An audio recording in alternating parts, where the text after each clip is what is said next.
दोस्तों, अगर आप और अच्छी नींद चाहते हैं तो हमारी प्यारी सी ऐप नींद को इंस्टॉल करें। इस ऐप पर आपको एक्सक्लूसिव स्लीप स्टोरीज़ मिलेंगी और आप बिना यूट्यूब प्रीमियम के भी इन स्टोरीज़ को बैकग्राउंड में सुन सकेंगे। इंस्टॉल करने के लिए आप हमारी वेबसाइट neend.app पर ज़रूर आइए और अच्छी कहानियाँ, स्लीप म्यूज़िक, कुछ टिप्स सुनने के लिए इस चैनल को सब्सक्राइब कीजिए। अगर आपको शांभवी यानी मेरे द्वारा कही गई और भी कहानी सुननी है तो कमेंट करके मुझे जरूर बताइए।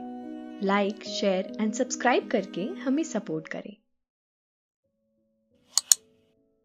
नमस्कार दोस्तों, मैं हूं शांभवी और आज आपको नींद के सुहाने सफर पर ले जाने के लिए मैं लेकर आई हूं इतिहास के पन्नों से एक ऐसी कहानी जो आपको बताएगी कि यदि आपके पास सच्ची भक्ति हो तो आपको एक दिन ईश्वर की प्राप्ति हो ही जाती है। लेकिन ठहरिए, उस ईश्वर को प्राप्त करना इतना भी आसान नहीं है। कई कई साधु, संत, फकीर अपनी जीवन भर की भक्ति करते करते थक गए, लेकिन उन्हें ईश्वर की प्राप्ति नहीं हुई, क्योंकि ईश्वर केवल उन्हें ही प्राप्त होते हैं जो ईश्वर के होना जानते हैं। जैसे किसी समय मीराबाई हो गई थी। जी हां दोस्तों, हमारी आज की कहानी महान श्री कृष्ण भक्त मीराबाई की है। वह मीरा जिसने श्री कृष्ण के रंग में खुद को ऐसा रंगा कि फिर उन पर दुनिया का कोई और रंग चढ़ा ही नहीं। यह उस समय की बात है जब मुगल सल्तनत का परचम सारे भारत पर लहराना चाह रहा था। लेकिन राजस्थान के राजपूतों की वीरता थी जो अपनी मिट्टी पर से मुगल तो क्या, उनके साए को भी कोसों दूर धकेल देती थी। इसी वीरता के चलते राजपूतों का राजस्थान के साथ साथ मुगल दरबार में भी बहुत नाम था। इन्हीं नामचीन और बहादुर रणबांकुरों के आंगन में जन्मी थी मीरा। इसके बाद क्या हुआ? कैसे राजपूत योद्धाओं की पुत्री श्री कृष्ण के प्रेम में इतनी मगन हो गई कि वह गली गली श्री कृष्ण भजन गाने लगी। जानने के लिए सुनते हैं आज की कहानी। लेकिन उससे पहले आप अपने आसपास की सारी लाइट्स ऑफ करके आराम से लेट जाएं। अपनी आंखें धीरे से बंद कर लीजिए। अब थोड़ा सा अपने शरीर को आराम दीजिए। थोड़ा और आराम दीजिए। अपने शरीर को बिल्कुल ढीला छोड़ दीजिए। कोई टेंशन नहीं, कोई तनाव नहीं। अपने दिमाग में चल रहे सभी विचारों को, चिंताओं को त्याग दें। एक शांति सी महसूस करें।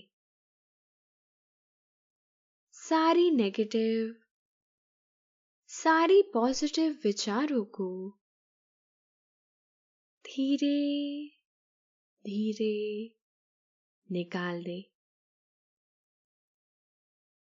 हाथों को सीधा करें और अपनी कमर के साइड में रख लीजिए। अब अपनी सांस पर ध्यान लगाएं। इसको धीमे या तेज नहीं करना है। बस ध्यान देना है कि कैसे वो आपके नाक, गले में होते हुए आपके अंदर प्रवेश कर रही है और कैसे वो आपके गले और नाक के माध्यम से वापस निकल रही है। मन शांत, एकदम शांत होता जा रहा है। आप बहुत अच्छा महसूस कर रहे हैं। खुद को काफी हल्का महसूस कर रहे हैं। हर तरफ शांति ही शांति है, सुकून है, खामोशी है। मीराबाई का जन्म उस दौर में हुआ जब मुगल सल्तनत सारे भारत के साथ साथ राजस्थान पर भी अपना परचम लहराने को बेताब थे। लेकिन उनके इस ख्वाब के बीच राजस्थानी राजपूतों की ऐसी शमशीर थी जो उन्हें तो क्या, उनके साए को भी अपनी मिट्टी के पास भटकने नहीं देती थी। ऐसे में राजस्थान के मेड़तिया गांव के राणा राव दूधा जी के पुत्र रत्न सिंह के घर जब उनकी बेटी मीरा का जन्म हुआ तो मानो सारे गांव में खुशियों की लड़ी सी लग गई। अपने कर्तव्य के चलते भले ही रत्न सिंह अपनी पुत्री को नहीं देख पाए थे, लेकिन सारा राजपुताना मीरा के भोलेपन और मासूमियत का साक्षी था। मीरा इतनी सुंदर थी कि मानो सारे संसार में उस जैसी कन्या कहीं जन्म ही नहीं थी। जैसे जैसे समय बीता, नन्ही सी मीरा बड़ी होने लगी। अब वह जिस वस्तु पर भी हाथ भर रखती, वह उसके लिए पलक झपकते ही हाजिर हो जाती। मजाल है कि मीरा की आंख में कोई आंसू ठहर पाए। मीरा यूं तो अपने पिता से दूर थी, लेकिन दादा, दादी, मां आदि के प्रेम ने उसे कभी भी इस बात का एहसास नहीं होने दिया। मीरा राजपुतानी थी, इसीलिए उसे शिक्षा के रूप में जो जो सिखाया जाता वह सीखती जाती। लेकिन एक चीज मीरा मानो जन्म से ही सीख आई थी, और वह था निस्वार्थ प्रेम और समर्पण, जिसका रंग कुछ ही वर्षों में मीरा के जीवन में दिखने लगा था। एक बार की बात है, गांव से किसी राजपूत दूल्हे की बारात जा रही थी। चारों ओर हर्ष उल्लास और जमकर आतिशबाजी हो रही थी। यह दृश्य नन्ही मीरा की नन्ही आंखों को भा गया।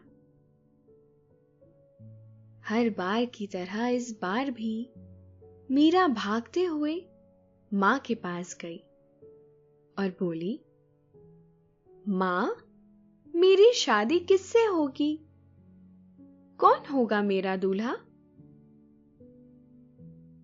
यूं तो मीरा के इस प्रश्न को मां हमेशा ही नकार देती थी, लेकिन आज ना जाने क्या था कि मां ने हंसकर बात को टालते हुए कह दिया, तेरा दूल्हा? लाडो, ये है ना तेरा दूल्हा, तेरा कृष्णा।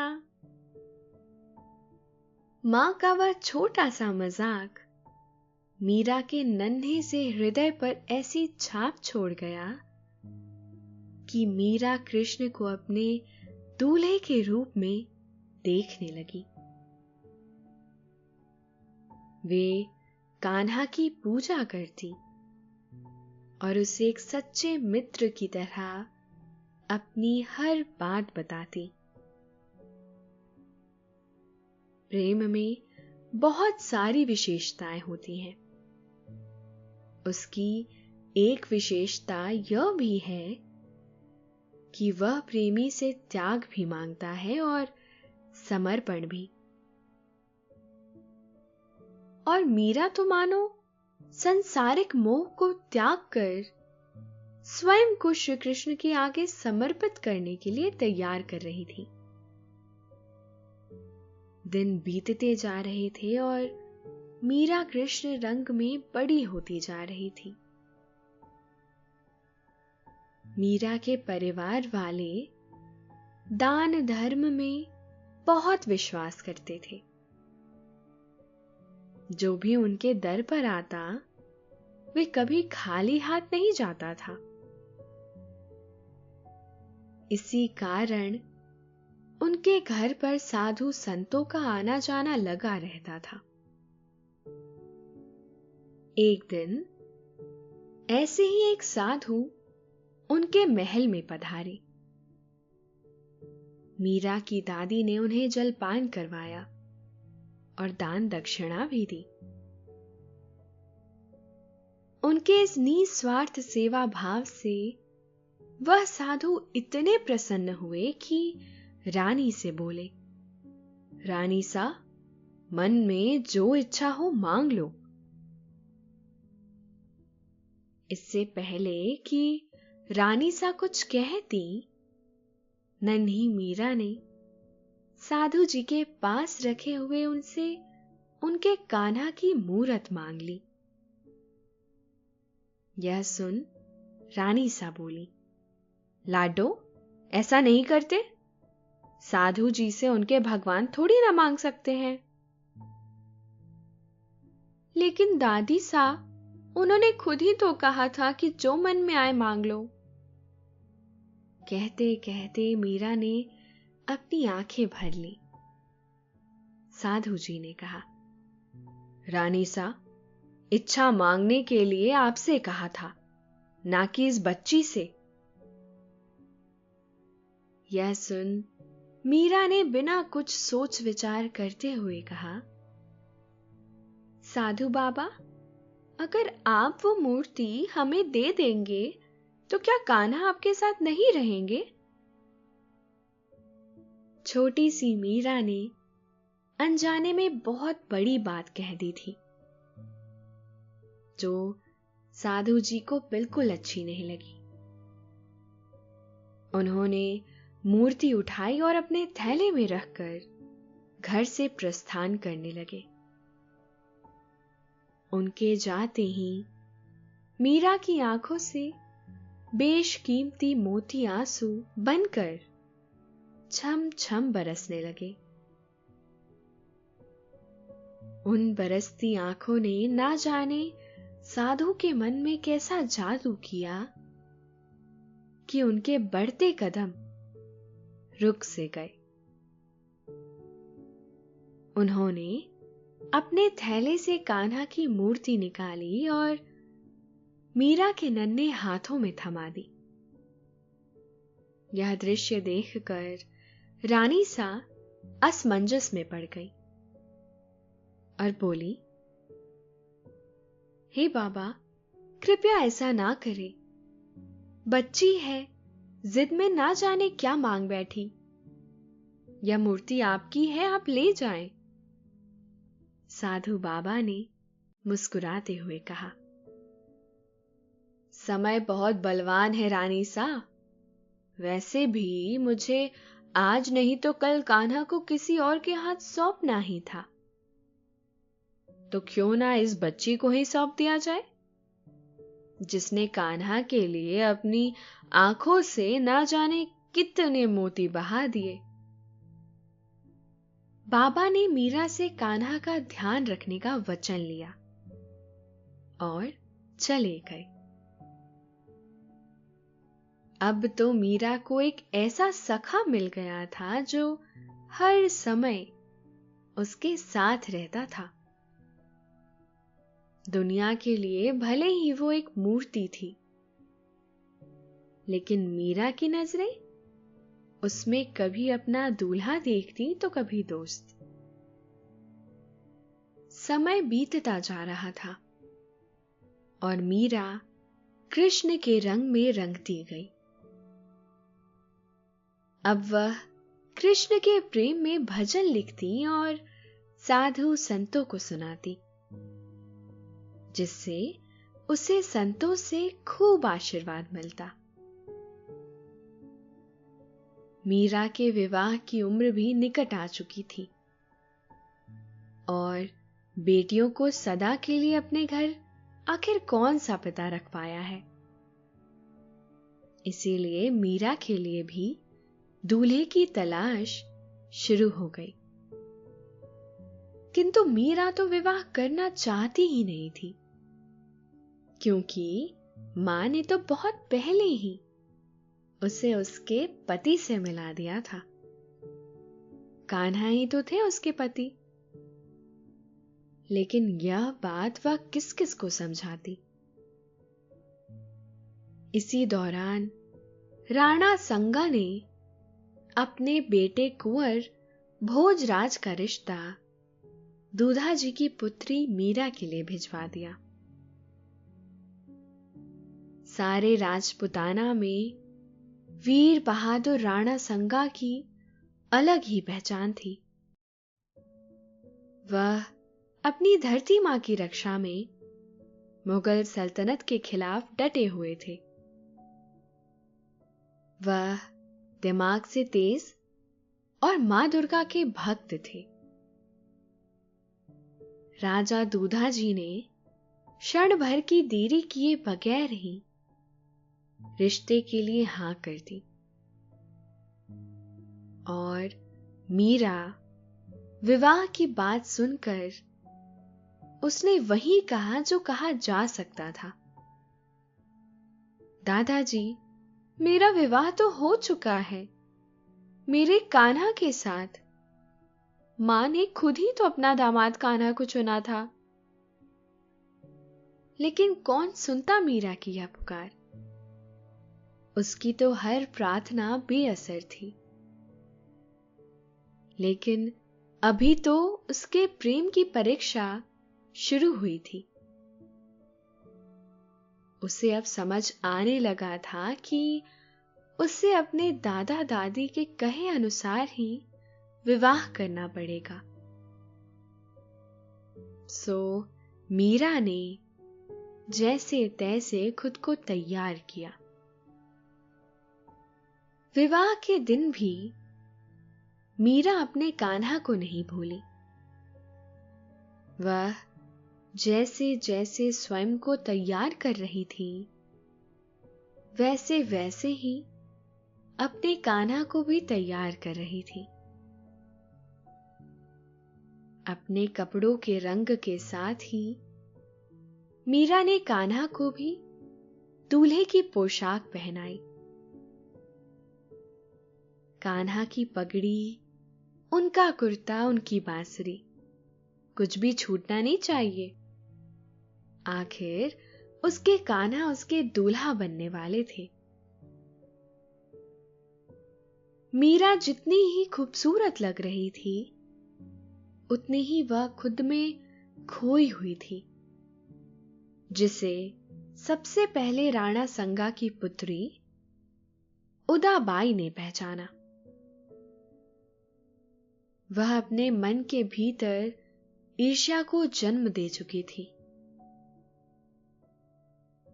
विवाह हुआ और मीराबाई राणा सांगा के महल में बहू बनकर आई। उदाबाई ने मीरा को सारा महल दिखाया, उसे अपने पूर्वजों की तस्वीरें और उनकी वीरता के किस्से सुनाए और उसे बातों ही बातों में यह स्पष्ट कर दिया कि वह अब कान्हा की नहीं, दुर्गा मां की भक्ति करे। मीराबाई के वैवाहिक जीवन की शुरुआत तो हो चुकी थी, लेकिन उसके मन में तो कुंवर भोज की जगह कृष्णा की छवि थी। कुंवर भोज मीरा के मित्र तो बन गए थे, लेकिन पति नहीं बन पाए। धीरे धीरे राज्य के साधु संतों के भजनों ने मीरा के कृष्ण रंग को और गहरा कर दिया। अब मीरा अपने कान्हा के भजन सुनाते हुए इतनी मगन हो जाती कि गली गली नृत्य करने लग जाती। ऐसे भक्त कहाँ होते हैं जो प्रभु भक्ति में अपने आप को ही भूल जाए। दोस्तों, अब से आप bed time stories, guided meditations, relaxing music, इन सब का आनंद नींद ऐप पर ही उठा सकते हैं। मीरा को समाज की तो कोई चिंता ही नहीं थी अब। उसके लिए तो सब कुछ उसके कृष्ण थे बस। और यह दृश्य बाकियों के लिए नया भी था और अजीब भी। उदाबाई ने इस बात के चलते कुंवर भोज के कान भरना शुरू कर दिए। कुंवर भोज तो इस बात से पहले ही रुष्ट थे कि उनकी पत्नी मीरा उन्हें समय नहीं देती है। वे अब अपनी बहन की बात सुनकर और क्रोधित हो गए। कुंवर भोज मीरा को समझाने के लिए अपने महल पहुंचे। वह मन ही मन सोच रहे थे कि महल में मीरा के कान्हा के लिए एक अलग कक्ष बनाया जाएगा, ताकि उनकी पत्नी और राजपूतों की बहू मीरा अपने इष्ट कान्हा के साथ कक्ष में समय व्यतीत कर सके। लेकिन कुंवर साहब जैसे ही महल पहुंचे, उन्होंने देखा कि राजा राणा मीरा को खूब खरी खोटी सुना रहे हैं। राणा जी मीरा पर देशद्रोही होने का इल्जाम लगा रहे थे। राणा साहब कुंवर पर क्रोधित होते हुए बोले, भोज, तुम्हारी पत्नी ने हमारी देवी दुर्गा की अर्चना नहीं की, हम सह गए। वो साधु संतों के साथ नाची गाई, हम सह गए। लेकिन आज इस लड़की ने अपनी सीमा लांघ दी है। राणा कुंवर साहब के सामने एक मोतियों जड़ा हार फेंकते हुए बोले, देखो भोज, देखो, ये हार उस जालिम अकबर का है। और तुम्हारी पत्नी मीराबाई, तुम्हारी पत्नी मीराबाई का कहना है कि ये हार उस कपटी अकबर की भेंट है, उसके कान्हा के भजन के लिए। यही नहीं, उदाबाई का कहना है कि हाल ही में मीराबाई ने राज्य की सीमा के बाहर कुछ संदेशे भी भेजे हैं। ये लड़की देशद्रोही है भोज, देशद्रोही। और हमारे यहां देशद्रोही का सिर्फ एक ही दंड है, और वो है मृत्युदंड। कोई नहीं जानता था कि वह संदेश देशद्रोहियों को नहीं, बल्कि राम भक्त तुलसीदास जी को लिखा गया था।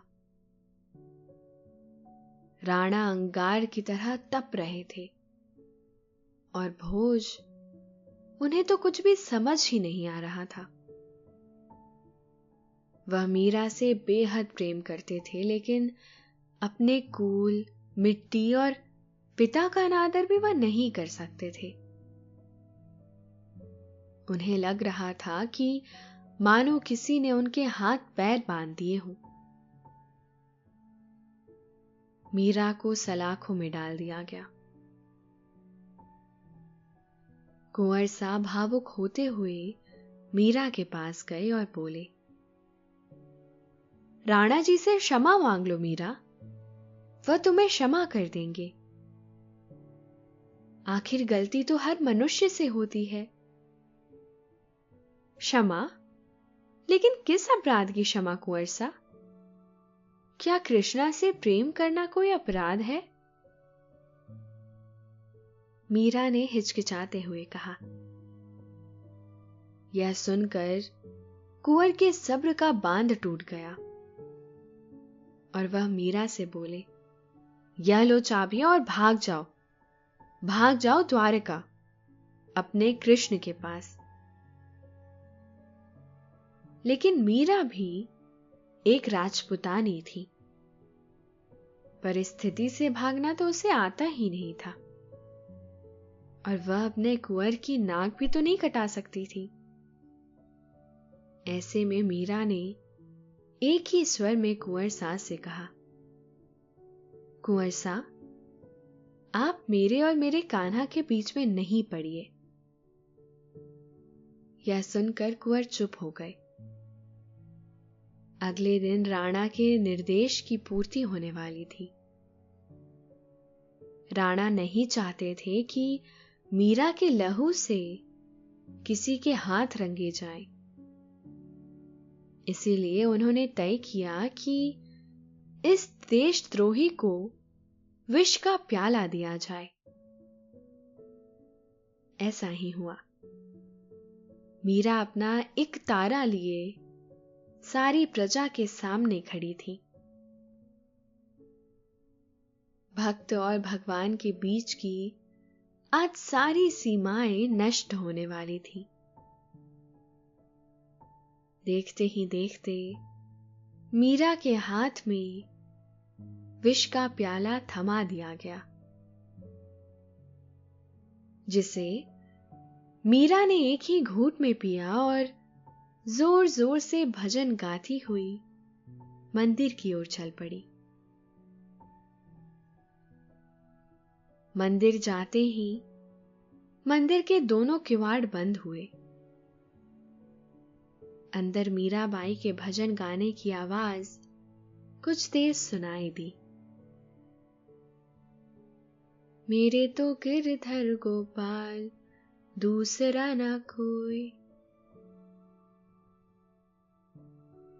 भजन के समाप्त होने के बाद जैसे ही मंदिर के अंदर देखा गया, वहां मीरा नहीं थी। था तो बस उनका प्रेम और कृष्ण की मूर्ति के हाथ में उनके दुपट्टे का एक टुकड़ा। बहुत खोजने पर भी मीराबाई कहीं नहीं मिली, क्योंकि वो अमर हो चुकी थी।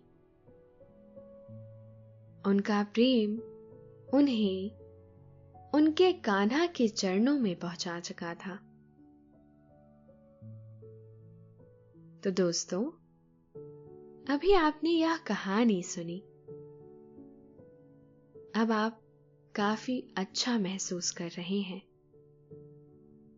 और आपको नींद आ रही है। निंदिया रानी धीरे धीरे आपको सुला रही है।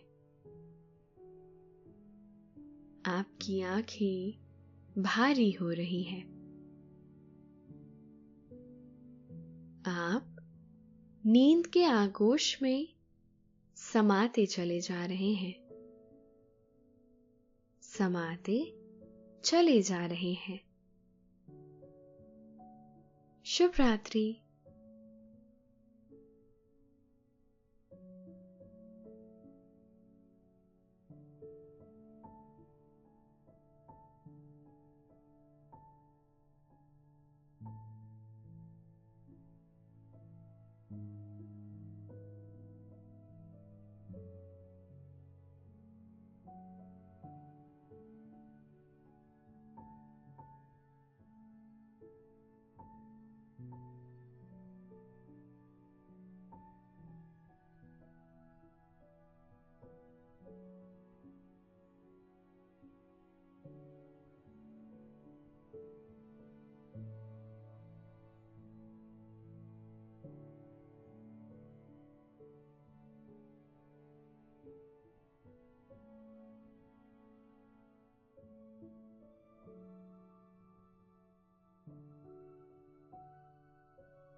दोस्तों, अब से आप आपकी मनचाही दादी और नानी की कहानियों से प्यारी नींद की कहानियां सिर्फ और सिर्फ नींद ऐप पर ही सुन पाएंगे।